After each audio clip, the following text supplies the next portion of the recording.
අද මා ඔබ සමග එකතු වෙනවා 4 ශ්‍රේණිය තුන්වෙනි පාඩම විදුලි ජනනය. විදුලි ජනනය කියන පාඩමේ පළවෙනි කොටස අපි කරා. අපි බලමු දෙවෙනි කොටස. දෙවෙනි කොටසේදී ක්‍රියාකාරකම් කීපයක්ම අපි කරන්න බලාපොරොත්තු වෙනවා. මෙන්න මේ කොටස් ටික සම්පූර්ණ කරන්න බලාපොරොත්තු වෙනවා. අපි මුලින්ම බලමු කෝෂ. කෝෂයක් කියන්නේ මොකක්ද කියලා. සරලව හැඳින්වුව කෝෂයක් කියන්නේ නම් මේක සාමාන්‍ය ව්‍යවහාරයේදී අපි මේකට බැටරියක් කියලා කියනවා. මේව බැටරියක්. නමුත් කෝෂයක් කියන්නේ සරලව හැඳින්වුව ධන සහ ඍණ අග්‍ර දෙකක් සහිත අපි ඉහළ පන්තිවලදී මේවට කියන්නේ ඉලෙක්ට්‍රෝඩ කියලා. ධන සහ ඍණ ඉලෙක්ට්‍රෝඩ දෙකක් සහිත ද්‍රාවණයක් මොනවා හරි තියෙනවා. අපි ද්‍රාවණයට කියන්නේ විද්‍යුත් විච්ඡේදය කියලා. ඒකත් ඉහළ පන්තිවලදී අපි ඉගෙන ගන්නවා. එහෙනම් ධන සහ ඍණ අග්‍ර සහිත විදුලිය නිපදවන ඇටෝමක් තමයි කෝෂයක් කියන්නේ. ධන සහ ඍණ අග්‍ර සහිතව විද්‍යුත් විච්ඡේදයකුත් තිබෙන විදුලි ධාරාවක් ලබා දෙන ඇටෝමක් අපි හඳුන්වනවා සරල කෝෂයක් කියලා. කෝෂයක් කියලා.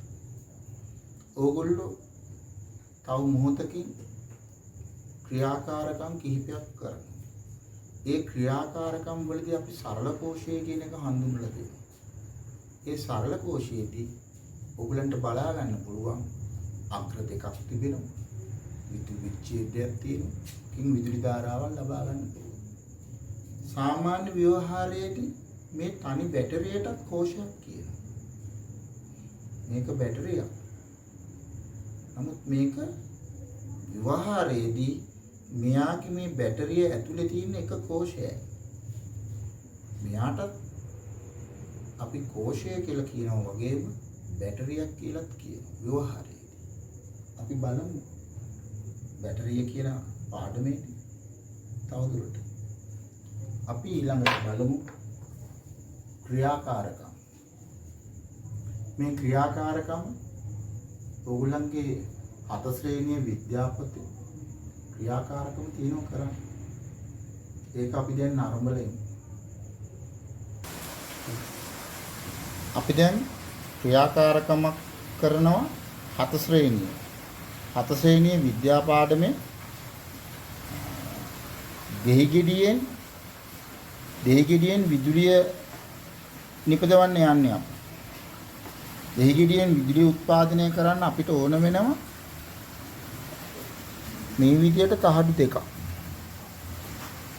මේ තියෙන සිංක් තහඩුව. මේ විදියට සිංක් තහඩුවක් ගන්න ඕන. ඒ සිංක් තහඩුව මම මේ විදියට එක අග්‍රයකට සවි කරගන්නවා. ඒ විදියටම තඹ තහඩුවක්, තඹ කූරක් අරගෙන මේ විදියට අපි සවි කර ගන්නවා. ඊට පස්සේ මේ දෙහි ගෙඩිය හොඳට පොඩි කරලා මේක ටිකක් ඉස්ම එන්න තද කරලා අරන් තියෙන්නේ. දැන් මේ තියෙන්නේ සුබ පැතුම් පත්‍රයක්. මේ තියෙන්නේ සුබ පැතුම් පත්‍රයක්. මෙවැනි සුබ පැතුම් පත්‍රයක් ඔබට සොයා ගන්න පුළුවන් නම් හොඳයි. මේකේ පරිපතයක් තිබෙනවා. ඒ පරිපතේ බොත්තම් කෝෂ දෙකක් තියෙනවා. ඒ බොත්තම් කෝෂ දෙක ඉවත් කරලා තිබෙනවා. මේ පරිපතයට අපි බලමු මේ දෙහිගෙඩියෙන් උත්පාදනය කරන විදුලියෙන් මේකේ කුඩා LED මගින් ආලෝකය විමෝචනය කරනවාද කියලා බලමු. මුලින්ම අපි කරන්නේ මේ විදියට දෙහි ගෙඩියට අපි සිංක් කූර තඹ කූර ගහනවා. ඔය විදිහට. මේ කූර ආසන්නයෙන්ම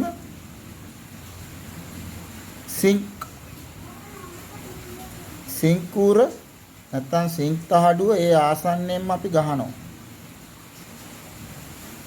ගහලා මේකේ අග්‍ර දෙක අපි සම්බන්ධ කරනවා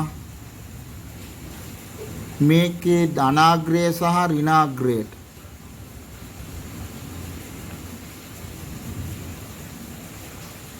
එතකොට අපිට පේනවා මේ සුබපැතුම් පත්‍රය මේකේ තියෙන LED දැල් වෙන්නේ නැහැ. ඇත්තටම මේක ඊටමා සුළු විදුලි ධාරාවක් එන්නේ. මේක ගැල්නෝමීටරයකට සම්බන්ධ කරොත් එහෙම නැත්නම් මල්ටිමීටරයකට සම්බන්ධ කරොත් එහි කටුව උත්ක්‍රමණය වෙනවා අපිට බලා ගන්න පුළුවන්. ඔබත් උත්සාහ කරලා බලන්න මේ විදියට දෙහි ගෙඩියකින් විදුලිය ලබා ගන්න පුළුවන්ද කියලා. ඒ ක්‍රියාකාරකමේ අපිට නිරීක්ෂණය වුණා මේ සුබපැතුම් පත්‍රයේ ක්‍රියාත්මක වුණේ නැහැ. ඇත්තටම මේ දෙහි ගෙඩියෙන් ලැබෙන්නේ ඊටාම සුළු විදුලි ධාරාව. ඒ විදුලි ධාරාව සමහරට ප්‍රමාණවත් නොවෙන්න ඇති මේ LED දැල් වෙන්නේ. අපි බලමු ඊළඟට තව ක්‍රියාකාරකමක් කරලා. මේ තියෙන්නේ බැටරි ඇසිඩ්. මේ තියෙන්නේ බැටරි ඇසිඩ්. මේ වීදුරුවක් අරගෙන මේ බැටරි ඇසිඩ් මේකට දාලා තිබෙන්නේ. බැටරි ඇසිඩ් දැම්මා. මොනවද බැටරි ඇසිඩ් කියන්නේ? තනුක සල්ෆියුරික් අම්ලය. දැන් මේ තනුක සල්ෆියුරික් අම්ලය මේ දාලා තියෙනවා. දැන් මේකට අපි ගහන්න ඕන අග්‍ර දෙක ලෑස්ති කරගන්න ඕන මේ විදියට. මේ තියෙන්නේ තඹ පත්‍රයක්. තඹ පත්‍රයකට මේ විදියට අග්‍රය සවි කරනවා. මේ තියෙන්නේ බැටරි කැබල්ලකින් ගත්තු සිංක් තහඩුව. සිංක් තහඩුව මේ විදියට සවි කරගන්න. හරි? එහි කෙලවර විදුලි බුබුලකට සම්බන්ධ කරලා මම තියෙන්නේ.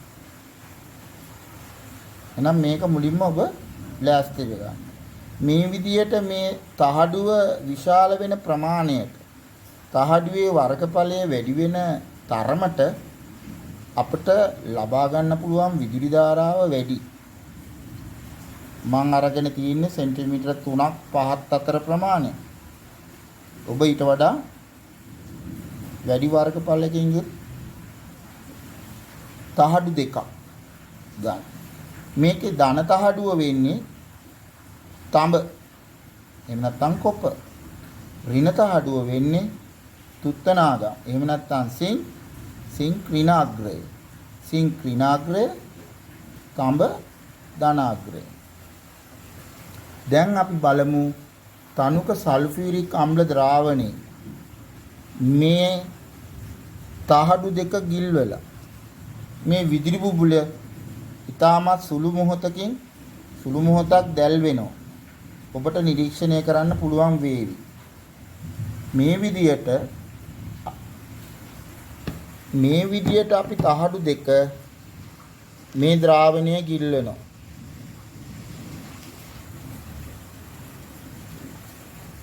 එතකොට අපිට මේ විදුලි බුබුල දැල් වෙනවා බලා ගන්න බැරි වුණා. අපි මේ තහඩු ටිකක් පිරිසිදු කරලා ගමු. මේ තහඩු පිරිසිදු කරගන්න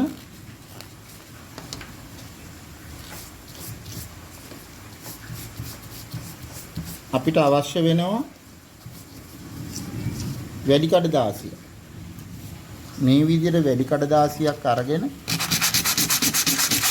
මේ තහඩු ටිකක් පිරිසිදු කරලා ගන්න.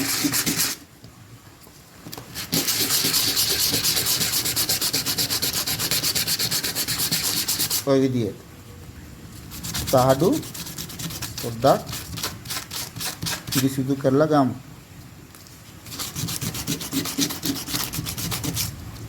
මේ විදියට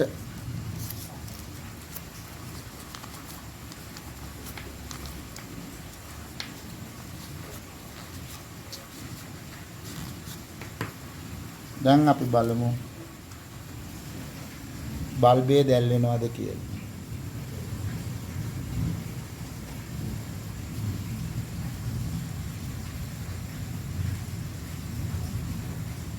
බල්බේ දැල් වෙන්නේ නැහැ.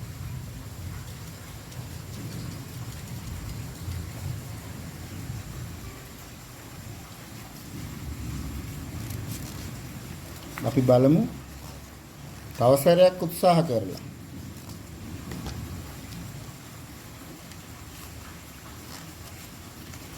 මේ අරන් තියෙන තනුක සල්ෆියුරික් අම්ලය. අපි සල්ෆියුරික් අම්ලය මාරු කරලා බලමු.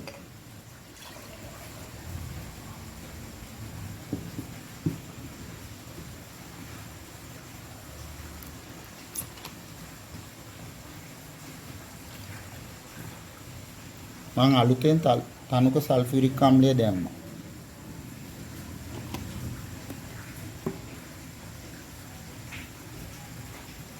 දැන් බලමු බල්බේ දැල් වෙනවද කියලා. තාම සුළු මොහොතක් තමයි දැල් වෙන්නේ. තා කුඩා විදුලියක් මේකෙන් එන්නේ.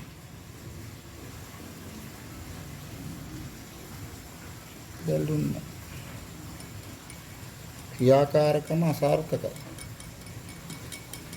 අපි බලමු තව සැරයක් උත්සාහ කරලා මේ බල්බය දැල් වෙනවද කියලා.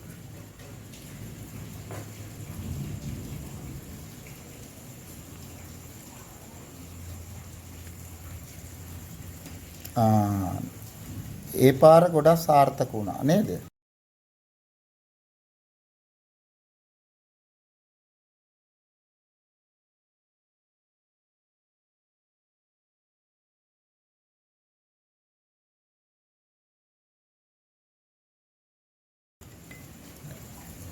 එතන මේක එක දිගට විදුලි ධාරාවල් ලබා ගන්න බෑ මේ කෝෂයෙන්. ඕගොල්ලන් දැක්කා.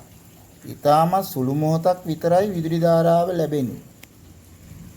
ආයිත් අපිට විදුලි ධාරාවල් ලබා ගන්න ඕන නම් මේ තහඩු හොඳින් පිස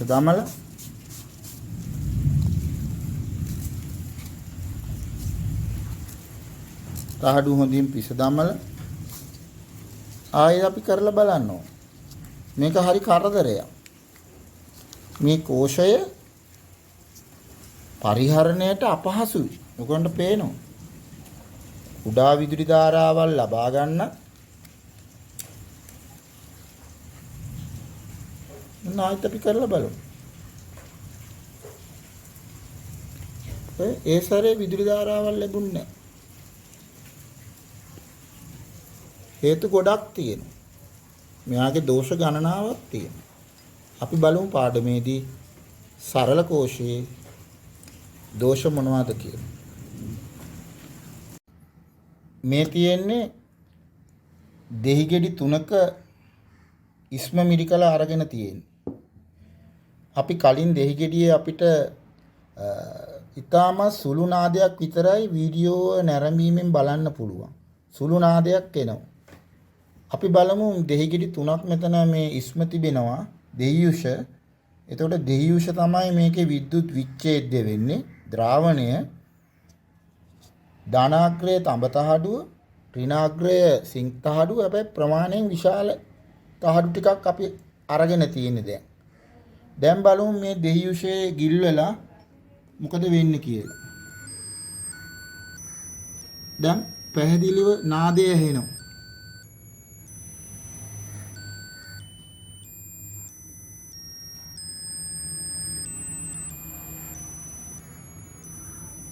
ලං කරලා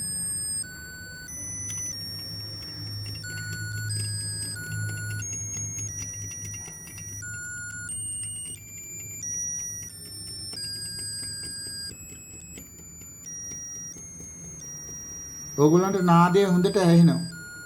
happy birthday to you කියනවා ඕගොල්ලන්ට ඇහෙනවා. දැන් මම මේ අග්‍ර දෙක එළියට ගන්නවා. නාදය නැවතුණා. ආයි ගිල්ලනවා.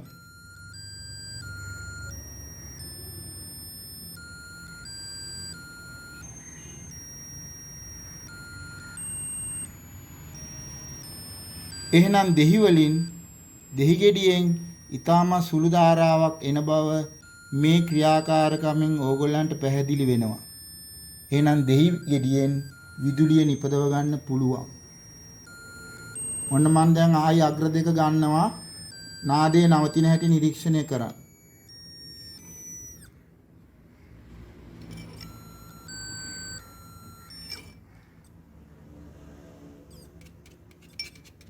අපි දැන් බලමු තව ක්‍රියාකාරකම. මේ තියෙන්නේ ජලය. මේ තියෙන්නේ බැටරි ඇසිඩ්. අපි තව සැරයක් උත්සාහ කරලා බලනවා මේ බැටරි ඇසිඩ් ද්‍රාවණය තනුක කරලා. දැන් මේකේ තියෙන්නේ සාන්ද්‍රණය අඩු බැටරි ඇසිඩ්. තනුක සල්ෆියුරික් අම්ලය. අපි කලින් අපිට බල්බ් එක සුළු වේලාවයි දැල්වන්න ලැබුණේ. අපි බලමු මෙවර ධනාග්‍රය ලෙස තඹ තහඩුවත් ඍණාග්‍රය ලෙස සිංක් තහඩුවත් අරගෙන මේක තමයි සරල කෝෂය. දැන් සරල කෝෂයේ විද්‍යුත් විච්ඡේදය මොකද්ද? ද්‍රාවණය මොකද්ද? තනුක සල්ෆියුරික් අම්ලය.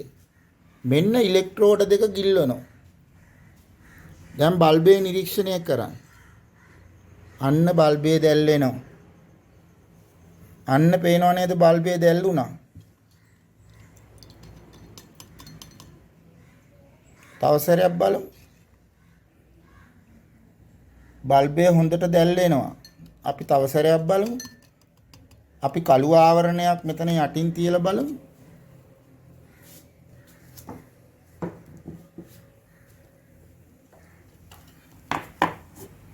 දැන් බල්බ් එක දිහා බලන්න මං කළු ආවරණයක් යටින් තියලා තියෙනවා. පේනව නේද? මේක ගිල්වන හැම වාරයකම බල්බේ දැල්වෙනවා.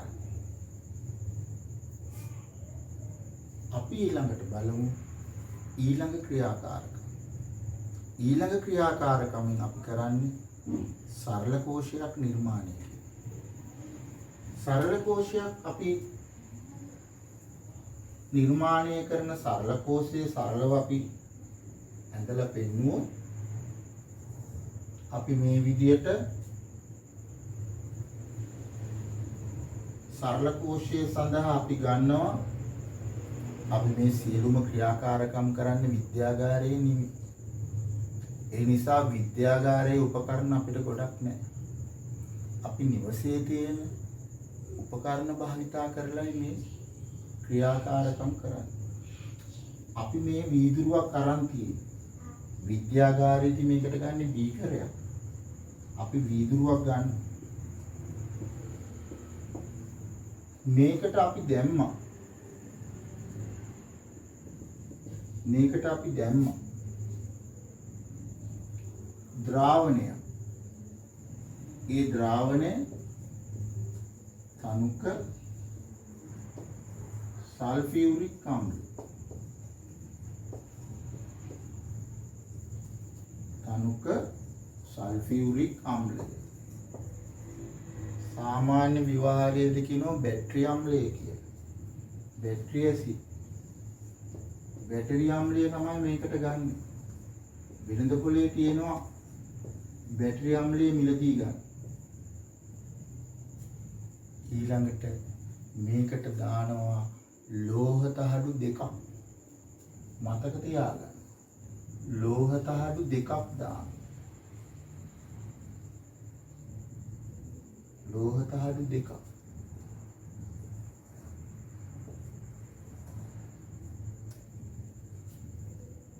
එක තහඩුවක් තඹ කියමු කොපර් තහඩු.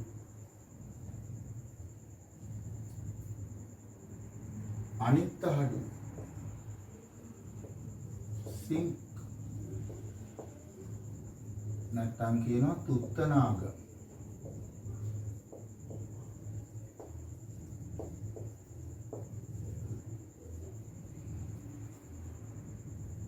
මේ අග්‍ර දෙකේ බාහිර කෙළවරවල් දෙක සන්නායක කම්බි මගින් මේ සන්නායක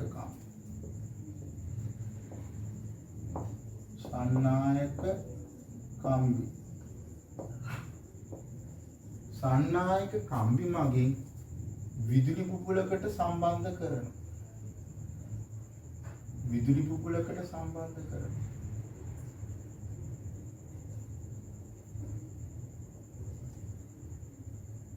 විදුලි බුබුලකට සම්බන්ධ කරනවා. එහෙනම් මේ වගේ ඇටෝමකට අපි කියනවා කෝෂයක් කියලා. මෙයාට කියන්නේ සරල කෝෂය කියලා.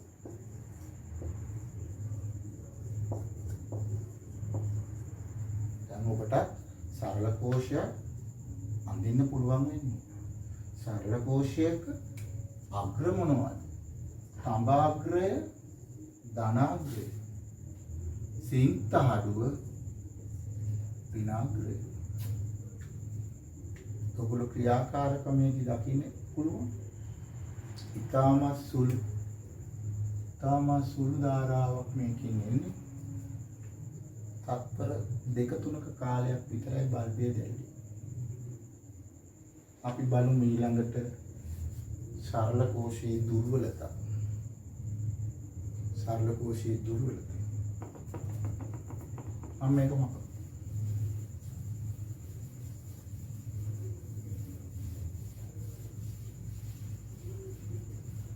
සරල කෝෂයේ දුර්වලතා. අපි බලමු ඊළඟට සරල කෝෂයේ මොනවද දුර්වලතා? ඕගොල්ලෝ දැක්ක අපි මේ ක්‍රියාකාරකම් සරල කෝෂයේදී විදුලි බුබුල දැල්ව ගන්න ගොඩක් උත්සාහ කරනවා. එතකොට මේ කෝෂය අපිට ඇත්තටම එදිනෙදා පරිහරණයට අපහසුයි. හොඳ විදුලි ධාරාවක් ගන්න බෑ ගොඩක් වෙලා. එහෙනම් මෙයාගේ දුර්වලතා සරල කෝෂයේ දුර්වලතාවයක් තමයි පරිහරණයට අපහසුයි.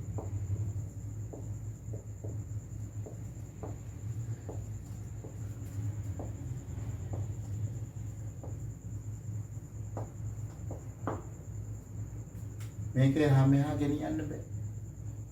ද්‍රවයක් යොදලා තියෙන්නේ. තමුක සල්ෆියුරික් අම්ලය. මේක හැලෙන්න පුළුවන්. ඊදුරුව බිඳෙන්න පුළුවන්. සාක්කුවේ දාගෙන යන්න බෑ. දැන් මේ බැටරිය අපිට සාක්කුවේ දාගෙන යන්න පුළුවන්.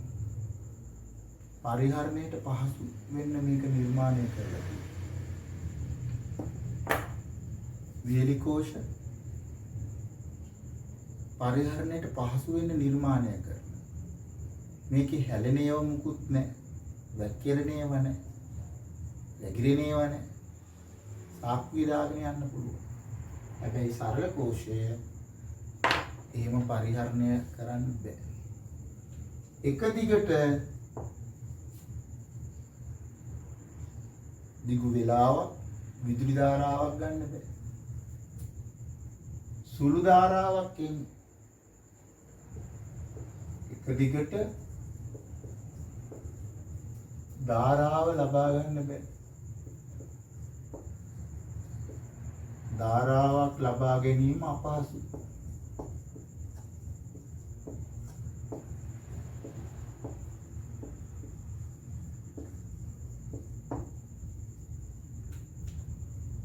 ඊට අමතරව සරල කෝෂයේ දෝෂ තිබේ. මොනවද මේ දෝෂ? මේ අපි ගත්තු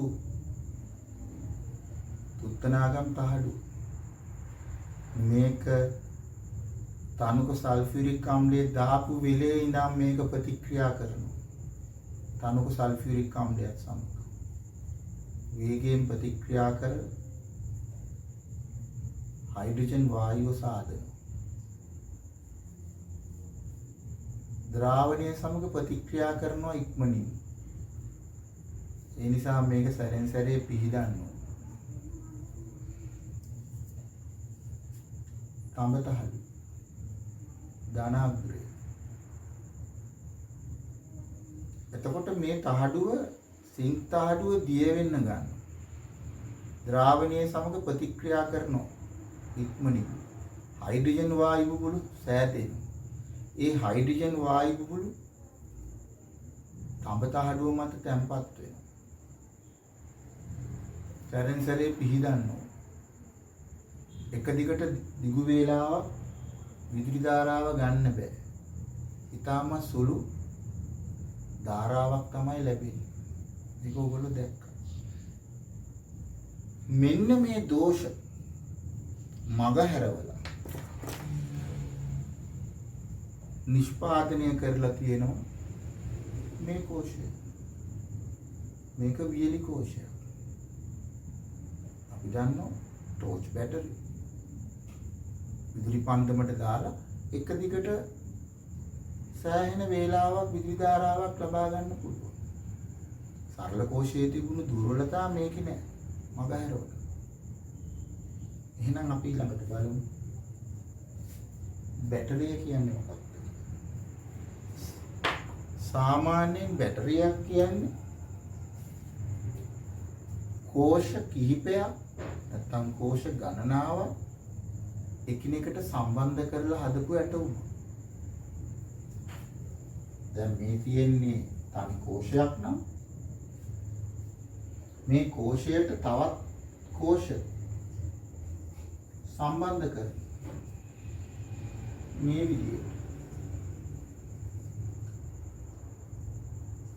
විදියට කෝෂ ගණනාවක් සම්බන්ධ කරන්න පුළුවන් මේ ආකාරයට. මේ ආකාරයට සම්බන්ධ කරලා මේ අවසන් අග්‍ර දෙක එළියට ගන්න. ධනාග්‍රය ඍණාග්‍රය. දැන් මේක අපි කියන්නේ කෝෂයක් කියලා නෙමෙයි. දැන් කියන්නේ බැටරියක්. තවත් ආකාරයක් තියෙනවා බැටරියක් හදන්න. එකක් තමයි මේ විදියට කෝෂ දෙකයි තවත් කෝෂ දෙකක් මේ අතර තියෙන එකක් පිටුපස්සේ එකක් එන විදියට මෙයාගේ ධනාග්‍රය මෙයාගේ ඍණාග්‍රය කොහොමද? දැන් මේ දෙක සම්බන්ධ කරමු. මේ දෙක සම්බන්ධ කරලා එක අග්‍රයක් අපි ගන්න. මේ විදියට. ওই දෙක සම්බන්ධ කරමු. ওই දෙක සම්බන්ධ කරමු. දැන් මෙතනින් අපිට පුළුවන් ධනාග්‍රය ලබා ගන්න. මෙතනින් ලබා ගන්න පුළුවන් ඍණාග්‍රය. මේකත් බැටරිය. කෝෂ කිහිපයක් එකතු කරලා හදලා. කලින් අවස්ථාවට වඩා මේ අවස්ථාවේදී බැටරි වල ආයු කාලය වැඩි. මේ ක්‍රමයට පාවිච්චි කරොත් අපි ඉහළ පන්තිවල ඉගෙන ගන්න ශ්‍රේණිගත ක්‍රමයයි සමාන්තරගත ක්‍රමයයි එකතු කරලා හදලා තියෙනවා. මේක බැටරිය. එහෙනම් බැටරියක් කියන්නේ කෝෂ ගණනාවක් එකතු කරලා සාදාගත් ඇටෝම. හැබැයි සාමාන්‍ය විවහාරයේදී මේ තනි කෝෂයට බැටරිය කියලා කියනවා. අපි ඊළඟට බලමු ධාරාව මනින ඒකක. ධාරාව මනින ඒකකය සම්මත ඒකකය තමයි ඇම්පියර්. ධාරාව මනින සම්මත ඒකකය ඇම්පියර්. අපි කැපිටල් A අකුරෙන් සංකේත කරනවා. කුඩා ධාරා මනිනකොට අපි මීට වඩා කුඩා ඒකකයක් භාවිතා කරනවා මිලි ඇම්පියර්. මිලි ඇම්පියර් ලියන්නේ සිම්පල් M කැපිටල් E. මෙන්න ධාරාව මනින ඒකක. ඊළඟට අපි බලමු විද්‍යුත් ප්‍රභවයක අග්‍ර. මේ තියෙන්නේ 9 වෝල්ට් බැටරිය. මේ 9 වෝල්ට් බැටරියේ අග්‍ර දෙකක් ඕගොල්ලන්ට පේනවා. අග්‍ර දෙකක් පේනවා. මේකේ ගහලා තියෙනවා අග්‍ර දෙක.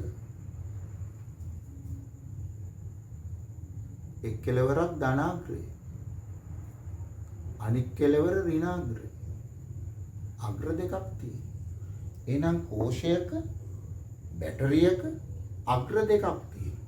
මේ සාමාන්‍ය වියලි කෝෂයක අග්‍ර දෙකක්. ධනාග්‍රය ඍණාග්‍රය. අපි මේකේ හරස් කැපුම ගැන කතා කරමු. ධනාග්‍රයට ගත්තේ කාබන් කූරක්. ඍණාග්‍රයේ සින්කොප්පු කියලා. එහෙනම් අග්‍ර දෙකක් තියෙනවා. සරල කෝෂය ගත්තොත් සරල කෝෂයක අග්‍ර දෙකක් තිබෙනවා. ධනාග්‍රයයි ඍණාග්‍රයයි. ධනාග්‍රය තඹතහඩුව, ඍණාග්‍රය සිංතහඩුව. ඊළඟට අපි බලමු පොඩි ක්‍රියාකාරකමක් මගේ ධාරාව ගලන දිශාව මොකක්ද කියලා.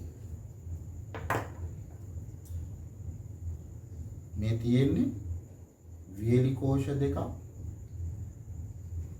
දාපු බැටරි පැක් එකක්. මේකට මම සවි කරලා තියෙනවා මේ විදියට අග්‍ර දෙක. රතු පාටින් පෙන්නනවා ධනාග්‍රය. නිල් පාටින් පෙන්නනවා ඍණාග්‍රය. අපි බලමු. මේ තියෙන්නේ කුඩා සෙල්ලම් මෝටරයක්. ඕගොල්ලෝ මේක අල්ලලා ඇති. ඒකෙත් තියෙනවා අග්‍ර දෙකක්. ඒකෙත් තියෙනවා අග්‍ර දෙකක්.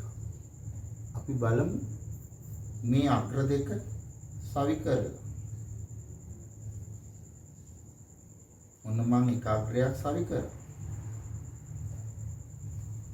දැන් ඕගොල්ලෝ බලන්න ඕනේ මේ සෙල්ලම් මෝටරේ සවි කරලා තියෙන මේ පෙත්ත කුමන දිශාවටද කැරකෙන්නේ කියලා.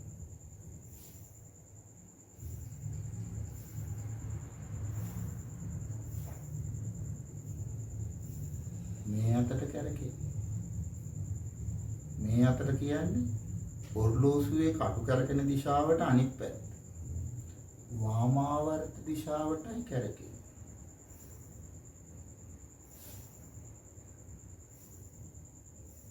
වාමාවර්ත දිශාවටයි කරන්නේ. අපි දැන් අග්‍ර මාරු කරලා බලමු. මොන දැන් මම අග්‍ර මාරු කරා. දැන් බලන්න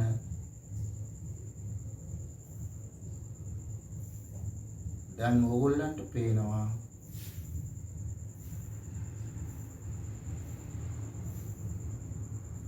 ඉස්සෙල්ලා භ්‍රමණය වුණු පැත්ත නෙමෙයි.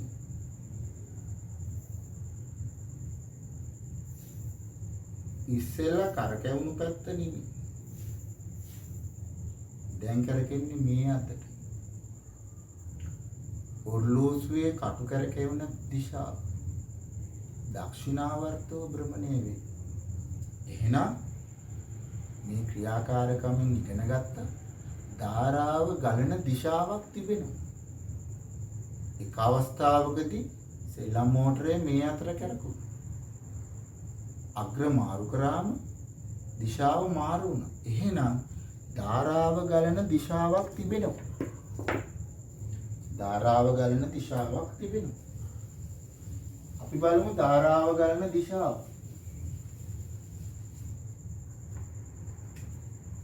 මෙන්න වියලි කෝෂය.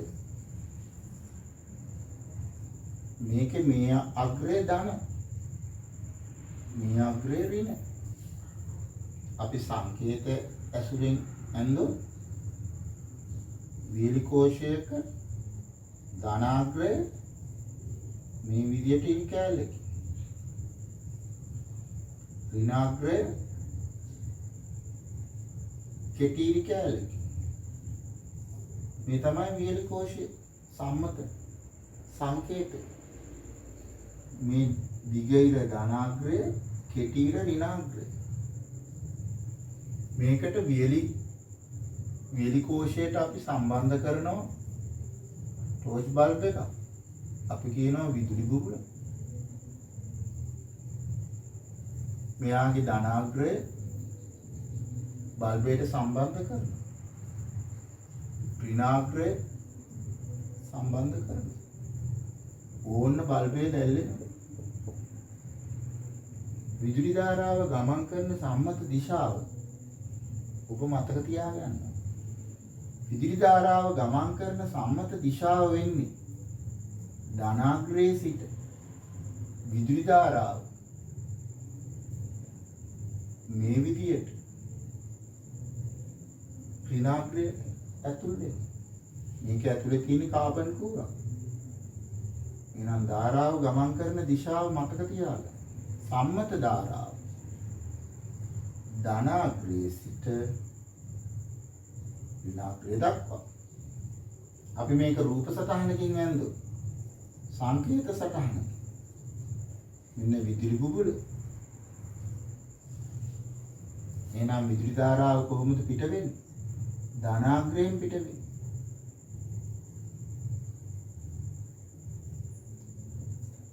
ඍණාග්‍රයෙන් ඇතුල් වෙන ධාරාව. එහෙනම් ධනාග්‍රයේ සිට ඍණාග්‍රය දක්වා.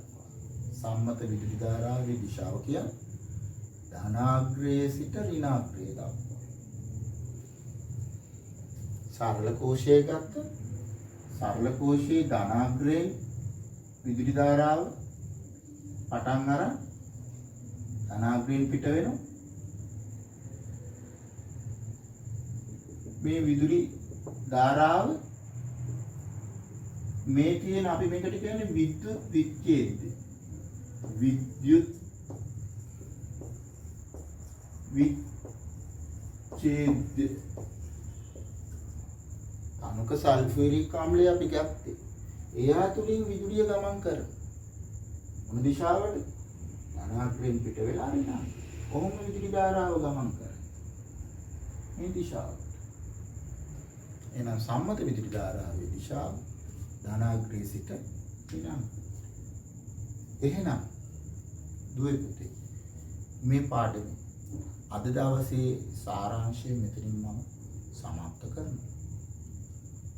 තුන්වෙනි කොටස සමග අපි යලි හමු වෙමු.